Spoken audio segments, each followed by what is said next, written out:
Hello, this is Lewis Michael. And this is Gabrielle Christensen, your co-host. And welcome to the podcast.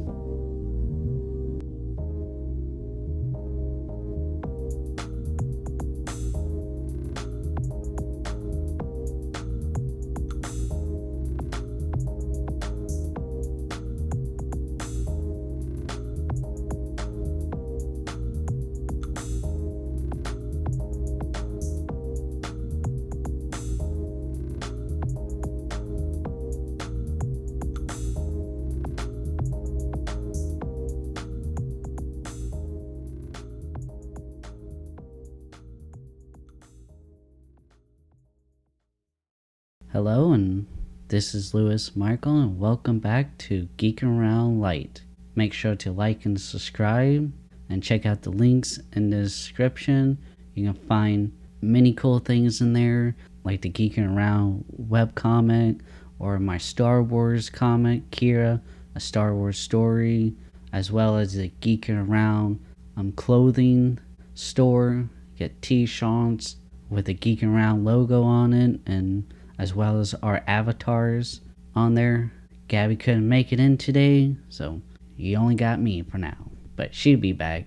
So a couple of days ago, maybe a week ago, James Cameron had an interview with the New York Times, and talks about a lot of the things. Talks about Guardians of the Galaxy, the Suicide Squad, him being fired from Marvel, and then being rehired by Marvel, and in between that being hired by DC, and many other things. And so I'm gonna go through here and check some of these out. So back in July of 2018, James Gunn got fired from Marvel from a bunch of old tweets that he put out. They was reportedly cruel jokes about the Holocaust, 9/11 attacks, AIDS, pedophilia, and rape. So yeah, that's not very good. He did publicly apologize. A lot of people support him, especially the Guardian of the Galaxy cast and crew. I supported him because even though I don't really like the Guardians of the Galaxy and really any James Gunn stuff, they was just jokes really. And they was really poor taste jokes and really cruel and dark jokes, but that's where he came from. He used to been mainly just a comedian, comedy writer, I should say, and he was always in that more dark stuff. But he put on Twitter though, so that's the big difference there. So, but yeah, they end up finding his old tweets from almost a decade ago, and Disney, which he mentions in this article about how he got fired from Disney and not necessarily from Marvel. So that was very interesting. So he goes back. So he talks about Warner Bros. Has tapped him to make a movie in its own superhero universe based on DC characters. His entry, The Suicide Squad, which he wrote and directed and about a motley team of criminals. This is supposed to be, I believe, a somewhat sequel but reboot of the original David Ayer Suicide Squad. Yeah, it follows the 2016 film Suicide Squad, written and directed by David Ayer, which was a commercial success but not well received by critics. Yeah, a lot of people did not like that, me included. It just wasn't good. The problem was, just like with Zack Snyder, they was fighting with David the whole time. Warner Bros. Was with the movie, and they saying it was too dark and too serious, and that's why, like, if you look at all the teaser trailers and the logo and the posters and stuff, each one got more brighter and lighter with more colorful and fun colors and stuff in it. And where the false teaser trailer looked more like a horror film. I mean, it's about a bunch of super villains. It's gonna be like that. But yeah, one thing I always felt like Warner Bros. Wanted the Suicide Squad to be like Guardians of the Galaxy, and well, they got James Gunn. So here where he started talking about how did you false along that you had been fired from Marvel, and he talks about how it was Kevin Feige.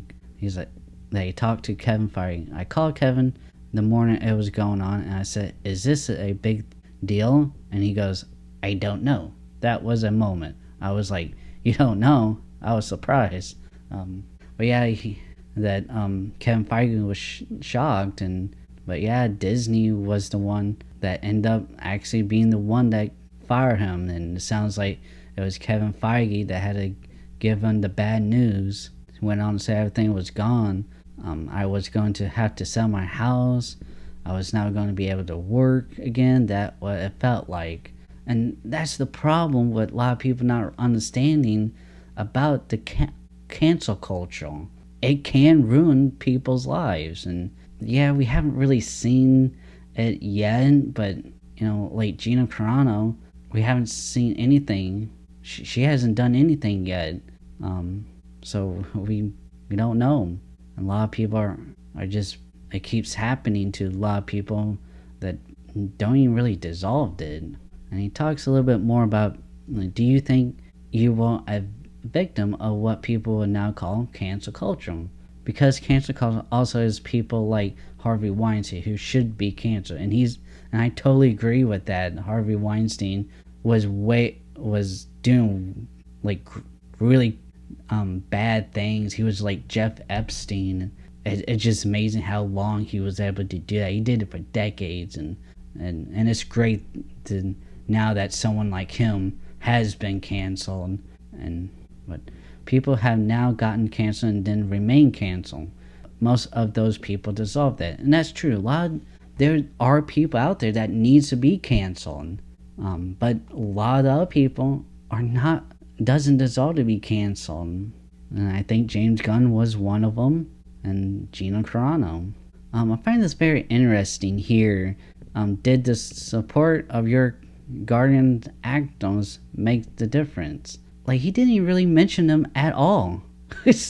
They was the ones that really was pushing it. Like somewhere else in the article, they only talk about like Chris and Zoe, but Dave was there as well. Everyone was there, and many other people at Marvel and other people. I think even in other like film industry, I think there was people at DC that was saying like no. And now he talks a little bit more about when DC came, or Warner Brothers came to him about doing a DC movie, and at first it was his agent, his manager knew the chairman Toby, and was like, hey, let's they probably just talk about James Gunn's Superman. I would not like that at all. James Gunn Superman, and I just don't think James Gunn would be a good Superman director. But he didn't really talk about how he landed on the Suicide Squad. He just said he wanted to do something different, and I think a lot of it has to do really with Warner Brothers wanted David Aaron Suicide Squad to be a lot like James Gunn Guardians of the Galaxy. So I think that's the only reason why he landed on it, because that's what they wanted all along. Talks about what comic that he was inspired by and stuff, which is known to be a very action-packed, so that's pretty cool. How much were your choices defined by what you have seen in the previous Suicide Squad film? I wanted it to be its own thing completely. When Warner Bros. Said they wanted me to do this, I watched the first movie for the first time. This kind of going back to what I said about how they have wanted Suicide Squad to be like James Gunn, Guardians of the Galaxy. When Warner Bros. Said they wanted me to do this, see, they wanted him to do it from the get-go. He said, I watched the first movie for the first time, and I called them back and said, what do I have to keep from this movie? and they said nothing. They said, listen, we would love it, and Margaret in the movie, but she doesn't have to be. Which definitely, I understand why they put it. She was such a huge hit in the False One, and that's why she pretty much was shoehorned into Balls of Prey, because it ended up being Colin. They ended up changing it Harley Quinn into Balls of Prey. But yeah, they just wanted him to do his thing because that's what they wanted David Ayer end up doing halfway through production of the original Suicide Squad. Hey, David, make this to be Guardians of the Galaxy. But David was doing it in a Zack Snyder universe and being influenced by this Zack Snyder's style.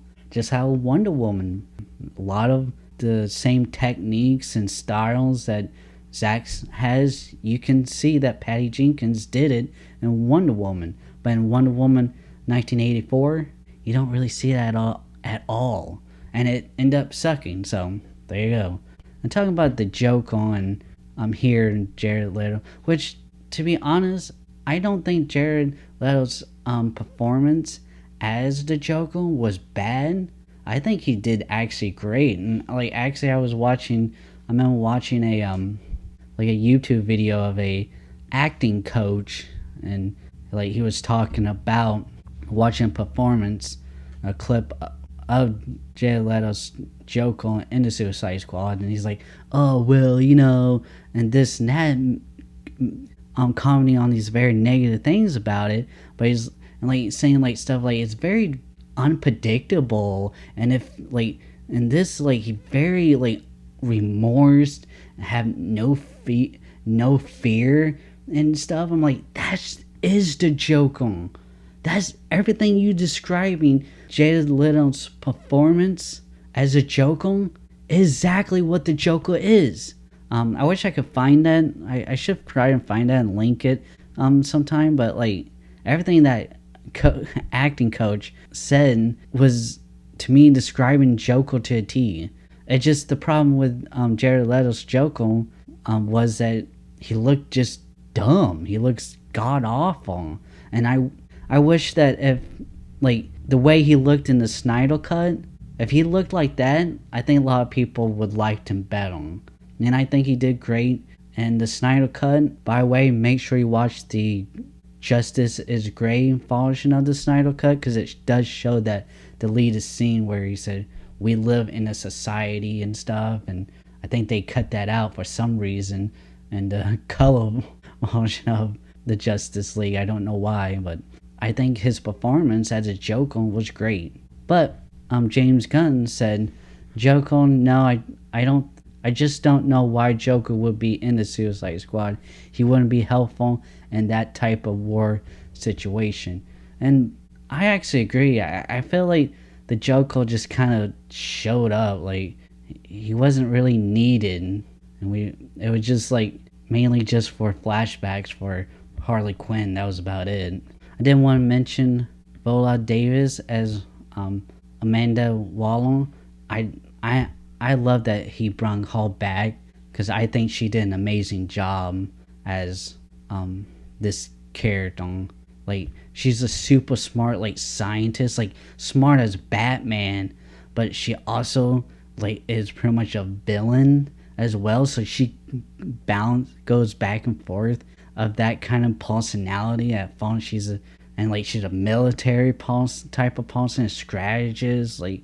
She's a pretty scary type of person, a total badass. Here's another thing I was talking about, how the Suicide Squad being rated R.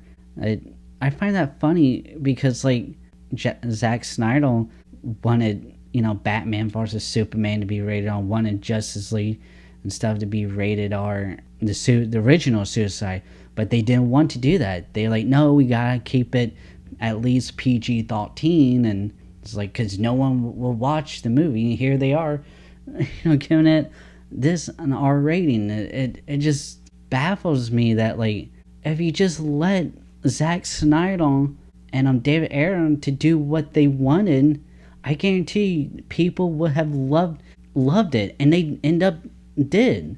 Batman vs Superman, the Ultimate Cut.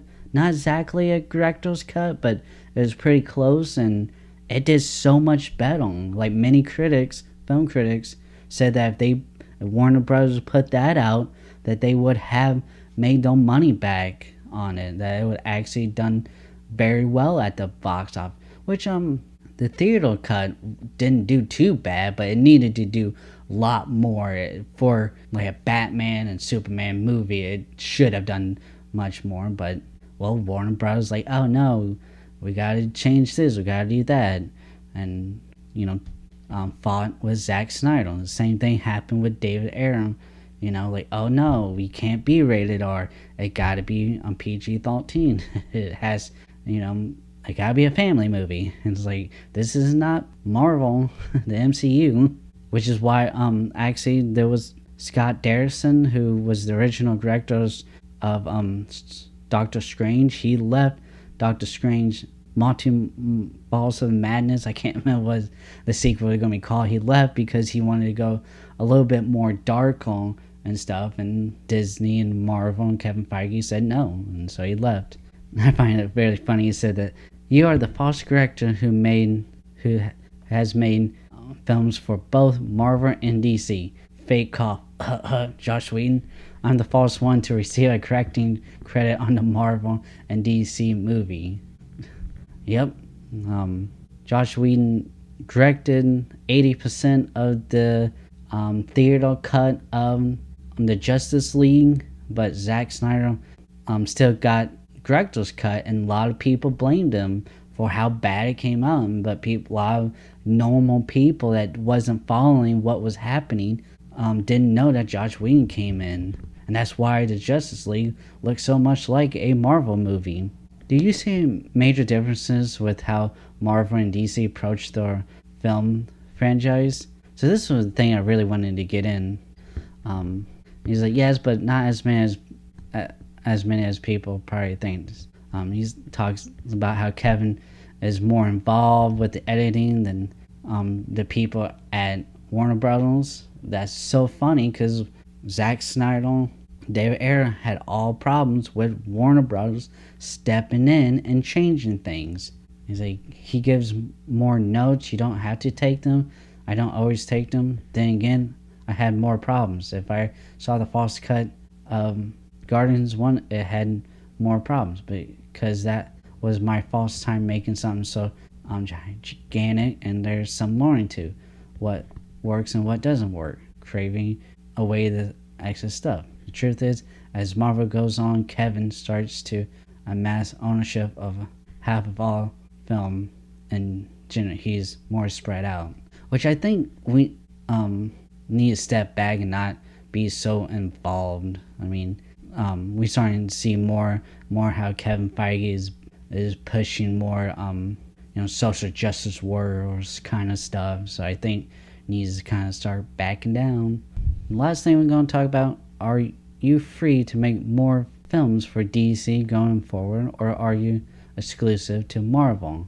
And James Gunn says the Marvel universe has always been a little more coherent, and DC has always had more great single runs. They had The Dark Knight Returns, they had Watchmen, they had The Killing Joke, they had Alan Moore's Swamp Thing.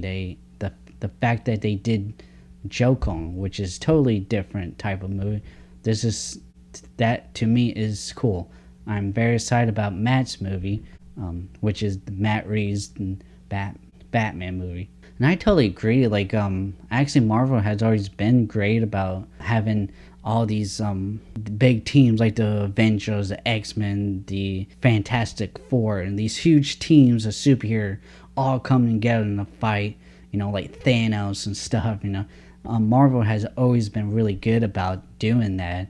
DC always been these graphic novels and these story arcs that just are so great and stuff. All of these are considered, which is half these are actually all.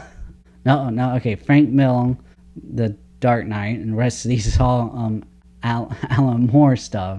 I just want to go over that and some of the things. I never could find it, but I swear there was an arc where he or interview he did, he said something about how, like, when asked about, like, the difference between DC and Marvel and stuff, that I swear he made a threw shade at Zack Snyder. Like, he like basically said, like, oh, I didn't have a problem with it, why did you? Yeah, I'm not looking forward to Suicide Squad.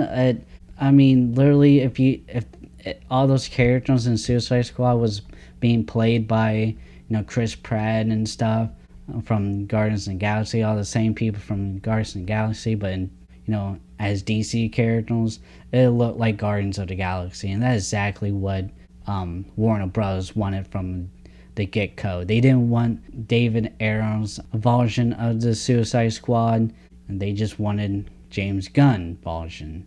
But they didn't hire James Gunn at Fox. They hired David Ayer. No, I would not be watching the Suicide Squad.